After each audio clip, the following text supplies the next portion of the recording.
feel overwhelmed? Do you feel like the situation you're in is just engulfing you? Let's talk about the time where Jesus walked on water. So to give a little summary, Jesus tells his disciples, hey, go on this boat, go ahead of me, cross the Sea of Galilee. And of course they're like, okay, you're not coming with us, but whatever. So as they're on this boat, this huge storm came and they were terrified. And in a distance, all the disciples thought they saw a ghost because they saw Jesus walking on water in this storm.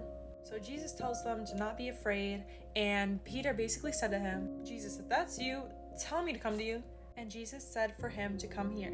So as Peter gets out of this boat, walks towards Jesus on the water, all of a sudden he gets scared. He sees the storm that is surrounding him and he starts to sink. So Peter calls out for Jesus as he's sinking and he's saying, help me. And you know what Jesus does? Jesus helps him. And he said to him, you of little faith, why did you doubt? Now here's some things to look at. When Peter focused on what was going on around him, the noises, the big waves, he started to sink. But every time he focused on Jesus, that storm was nothing. Instead of this huge rock, it turned into a little pebble. Guys, sometimes we get so engulfed in our circumstances and we feel like there's no way out and we just feel overwhelmed.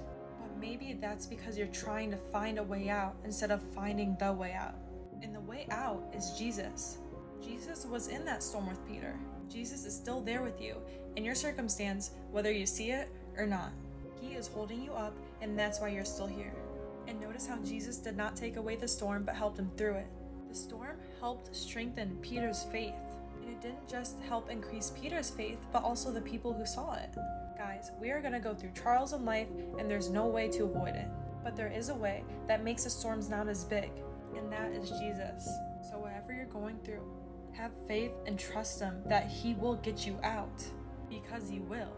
He will always be with you from beginning to the end, and he will always turn those storms into sunshine. God is with you, and he will always be with you, and he will always help you, and he loves you. I hope this video helps someone, and God bless.